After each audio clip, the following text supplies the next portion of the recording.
Assalamualaikum warahmatullahi wabarakatuh. Perkenalkan, saya Arwinda Septianingrum, NIM G311240108. Saya di sini akan mempresentasikan materi mengenai sejarah manusia pertama dalam Islam dan ilmu pengetahuan. Manusia yang ada di muka bumi saat ini merupakan makhluk yang dilahirkan oleh generasi sebelumnya. Mereka memiliki orang tua, nenek, dan kakek, dan terus sampai nenek moyangnya. Pembahasan mengenai penciptaan manusia sangat penting untuk mengetahui dari mana sebenarnya manusia tersebut. Mau kemana manusia pergi? Pembahasan tersebut juga sangat penting untuk mengetahui siapa yang menciptakan manusia dan untuk apa manusia itu diciptakan. Kisah penciptaan dalam Al-Quran sejalan dengan pemikiran ilmiah modern tentang perkembangan alam semesta dan kehidupan di bumi. Umat Islam mengakui bahwa kehidupan berkembang dalam jangka panjang waktu yang lama. Islam mengajarkan bahwa manusia adalah makhluk hidup unik yang diciptakan oleh Allah dengan cara yang istimewa, dengan anugerah dan kemampuan untuk tidak ada duanya. Jiwa dan hati nurani, pengetahuan, dan kehendak bebas. Umat Islam tidak percaya bahwa manusia berevolusi secara acak dari kera. Kehidupan manusia dimulai dengan penciptaan dua orang, laki-laki dan perempuan yang bernama Adam dan Hawa. Pada dasarnya, ilmu pengetahuan bertujuan untuk mencari kebenaran ilmiah yang berkaitan dengan kaidah-kaidah Islam.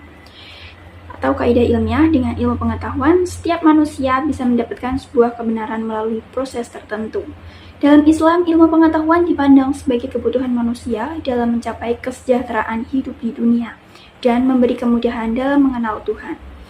Tujuan dari pembahasan ini yaitu untuk memahami proses penciptaan manusia dari aspek ilmu pengetahuan dan agama Islam, bagaimana proses penciptaan tersebut dan bagaimana kehidupan mereka setelah diciptakan. Yang pertama yaitu proses penciptaan manusia pertama dalam agama Islam. Nabi Adam merupakan manusia pertama yang diciptakan oleh Allah Subhanahu wa Ta'ala. Karena itu, Nabi Adam dijuluki sebagai Abu al-Bashar atau nenek moyang manusia. Dalam Al-Quran, Allah Subhanahu wa Ta'ala menjelaskan proses dan tahapan penciptaan manusia pertama itu, mulai dari tanah sampai wujud manusia yang bernyawa. Semua proses itu sudah dijelaskan dalam Al-Quran. Dalam Quran Surah Ali Imran ayat 59, Allah berfirman, A'udzubillahi minasyaitonirrajim. Inna mathala Isa indallahi kamasali Adam khalaqahu min turabi tsumma qala lahu kun fayakun. Yang artinya, sesungguhnya misal penciptaan Isa di sisi Allah adalah seperti penciptaan Adam. Allah menciptakan Adam dari tanah, kemudian Allah berfirman kepadanya, jadilah seorang manusia, maka jadilah dia. Ayat tersebut menjelaskan analogi Nabi Isa dengan Nabi Adam yang sama-sama diciptakan tanpa seorang bapak. Bahkan, Nabi Adam bukan hanya tanpa bapak, tapi juga tanpa ibu yang mengandung dan melahirkannya. Adam diciptakan dari tanah. Tahap penciptaan Adam. Pada tahap pertama dijelaskan bahwa Adam diciptakan dari tanah. Tahap berikutnya adalah dalam bentuk tanah yang dicampuri air. Dalam Al-Quran disilahkan dengan tin, sehingga perbedaannya adalah jika pada tahap pertama murni tanah, maka tahap kedua ini sudah dicampuri air. Tahap yang ketiga yaitu pada tahap ini Adam sudah dalam bentuk tanah, lihat yang kering dan kuat. Jika sebelumnya lembek karena mengandung air, maka tahap ini sudah mengering dan keras. Tahap yang keempat yaitu pada tahap ini berubah menjadi wujud tanah yang berwarna hitam, berbau tidak enak, berubah bentuk dan kering. Tahap yang kelima ini, pada tahap ini wujudnya berupa tanah kering yang mengeluarkan bunyi ketika diketuk. Tahap selanjutnya yaitu tahap yang keenam. Kelima tahap di atas belum membentuk pola Adam sebagai bentuk manusia dan belum ditiup ruh pada diri Adam. Masih perubahan tanah sesuai tahap masing-masing. Baru pada tahap selanjutnya, Adam sudah dibentuk dalam wujud manusia dan sudah ditiupkan ruh. Berikutnya, Allah memerintahkan malaikat dan jin untuk sujud pada Adam. Hanya saja, jin ini terlalu angkuh untuk mematuhi perintah Tuhannya dan sujud pada makhluk yang bahan baku tanah itu. Allah berfirman,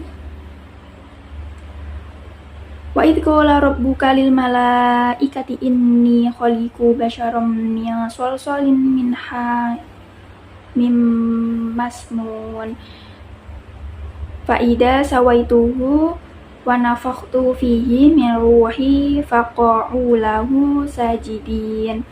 Yang artinya, dan ingatlah ketika Tuhanmu berfirman kepada para malaikat, sesungguhnya aku akan menciptakan seorang manusia dari tanah liat kering yang berasal dari lumpur hitam yang diberi bentuk. Maka apabila aku telah menyempurnakan kejadiannya dan telah meniupkan ke dalam ruhnya ciptaanku, maka tunduklah kamu kepadanya dengan bersujud. Quran Surah Al-Hijr ayat 28 dan 29. Tahap ke-6 ini merupakan finalisasi wujud Adam dalam sosok manusia pertama yang diciptakan oleh Allah Subhanahu wa Ta'ala. Yang kedua yaitu sejarah manusia dalam ilmu pengetahuan. Selain dalam Islam, berbagai kepercayaan lain juga memiliki kisah penciptaan manusia yang pertama yang berbeda-beda. Misalnya dalam mitologi Yunani, manusia pertama diciptakan oleh para dewa dari tanah liat. Dari sudut pandang ilmu pengetahuan, asal-usul manusia ini lebih kompleks dan melibatkan proses evolusi yang panjang. Teori evolusi manusia mengatakan proses panjang perubahan manusia berasal dari nenek moyang. Bukti ilmiah ini didasarkan pada ciri-ciri fisik dan perilaku yang dimiliki oleh nenek moyang yang mirip kera. Teori evolusi yang dikemukakan oleh Charles Darwin menjelaskan bahwa manusia ini berasal dari primata dan mengalami perubahan genetik selama jutaan tahun. Mengutip dari halaman Smithsonian National Museum of Natural History, Amerika Serikat, salah satu ciri manusia yang paling awal yang terlihat adalah kemampuannya berjalan dengan 2 kaki. Teori ini berkembang lebih dari 4 juta tahun yang lalu. Kemudian, karakteristik lainnya adalah otak yang besar dan kompleks, kemampuannya yang untuk membuat dan menggunakan alat, dan kemampuan bahasa. Baru pada 100.000 tahun terakhir, sifat manusia awal ditemukan telah menunjukkan ekspresi simbolis yang rumit, serta seni dan keanekaragaman budaya. Kemiripan dengan nenek moyang mirip kera ini bukan menunjukkan asal-muasal pasti manusia. Ilmuwan hanya menunjukkan serangkaian fosil yang ditemukan dan dicocokkan dengan kehidupan yang sudah ada pada masa itu. Sebagian besar ilmuwan saat ini mengenali sekitar 15 hingga 20 spesies manusia purba yang berbeda. Namun, tidak semua ilmuwan itu setuju tentang bagaimana spesies ini terkait atau faktor apa yang mempengaruhi evolusi dan kepunahan setiap spesies. Proses evolusi manusia ini melibatkan serangkaian perubahan alam yang menyebabkan spesies atau populasi organisme yang berbeda muncul beradaptasi dengan lingkungan yang punah. Ahli paleoantropologi dan mantan direktur Smithsonian Institution Museum of Natural History, Dr. Rick Potts menunjukkan beberapa bukti evolusi manusia yang berupa fosil dan artefak, yang menjelaskan beberapa fosil yang berasal dari 2,5 juta tahun hingga 1 juta tahun lalu, dan evolusi yang terjadi. Salah satu bentuk fisik bagian tempurung otak yang besar dan wajah yang mengecil. Para ilmuwan ini mengklasifikasikan setiap spesies dengan nama ilmiah 2 bagian yang unik. Dalam sistem ini, manusia modern digolongkan sebagai Homo sapiens. Pandangan lain yang menunjukkan bahwa menurut ahli geologi tidak ada bukti geologis terhadap teori evolusi. John Challinor mengakui bahwa catatan fosil tidak sepenuhnya mendukung evolusi, bahkan menguatkan adanya penciptaan yang terpisah dan independen. Evolusi tidak mengubah satu individu pun, sebaliknya itu mengubah cara pertumbuhan dan perkembangan yang diwariskan. Kemudian, melambangkan suatu populasi atau sekelompok individu dari spesies yang hidup di spesies tertentu. Selanjutnya yaitu sejarah kehidupan manusia pertama setelah mereka diciptakan oleh Allah Subhanahu wa Ta'ala. Allah Subhanahu wa Ta'ala menciptakan Adam sebagai manusia pertama di dunia sebagai umat Islam. Mempercayai adanya Nabi dan Rasulnya merupakan salah satu rukun iman. Setelahnya Allah Subhanahu wa Ta'ala ciptakan Siti Hawa dari tulang rusuk Nabi Adam sebagai pasangannya. Hal ini tertulis dalam Al-Quran Surah An-Nisa ayat 1. A'udzubillahi minasyaitonirrajim. Ya ayyuhan nasu taqu rabbakumul ladzi khalaqakum min nafsin wahidatin wa khalaqa minha zawjaha wa batha minhuma rijalan katsiran wa nisaa'an wattaqullaha alladzi tasaaluna bihi wal arham innallaha kana 'alaikum raqiban, yang artinya, wahai manusia, bertakwalah kepada Tuhanmu yang telah menciptakan kamu dari diri yang satu atau Adam, dan Allah menciptakan pasangannya yaitu Hawa dari dirinya.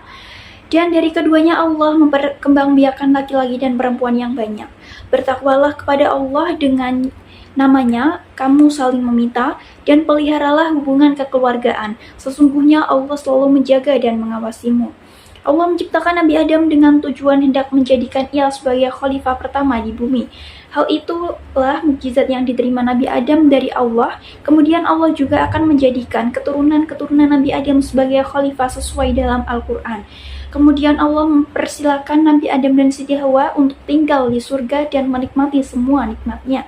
Hanya saja Allah melarang Nabi Adam dan Siti Hawa untuk mendekati salah satu pohon di dalam surga.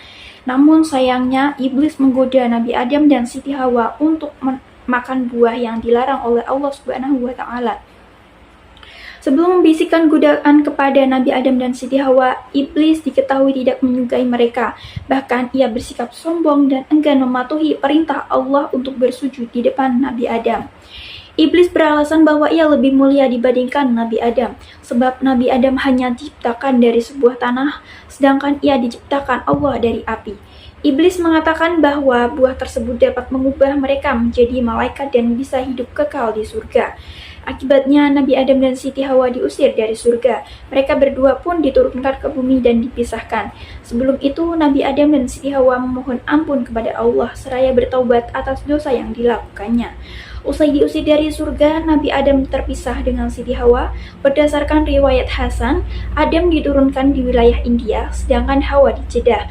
Iblis diturunkan di wilayah Destinian di Basrah, sementara ular diturunkan di wilayah Isbahan. Kemudian Ibnu Abi Hatim meriwayatkan dari As-Saddi, ia berkata, Adam turun di India, bersamanya turun pula Hajar Aswad. Beliau membawa segenggam daun surga di tangannya. Selanjutnya Adam menyebarkan daun itu di India sehingga tumbuhlah pohon yang bagus di sana. Sementara itu, Ibnu Umar meriwayatkan Adam diturunkan di Safa sedangkan Hawa di Marwah. Mereka pun dipertemukan oleh Allah di Jabal Rahmah dan bersatu kembali. Dalam sudut pandang ilmu pengetahuan, kehidupan manusia pertama, yaitu Nabi Adam dan Hawa, diturunkan ke bumi setelah melakukan kesalahan di surga. Mereka kemudian belajar untuk bertahan hidup, bercocok tanam dan memiliki anak-anak. Setelah diturunkan ke bumi, mereka harus bekerja keras untuk mencari nafkah dan Hawa akan merasakan sakit saat melahirkan. Kesimpulan dari materi ini tentang sejarah manusia pertama dalam Islam dan ilmu pengetahuan menyoroti perbedaan perspektif dalam menjelaskan asal-usul manusia. Islam mengajarkan bahwa manusia pertama adalah Adam yang diciptakan langsung oleh Allah. Sebaliknya, ilmu pengetahuan khususnya teori evolusi menjelaskan asal-usul manusia melalui proses alami dari makhluk prasejarah. Sekian presentasi dari saya. Apabila ada kurangnya, saya mohon maaf. Terima kasih. Wassalamualaikum warahmatullahi wabarakatuh.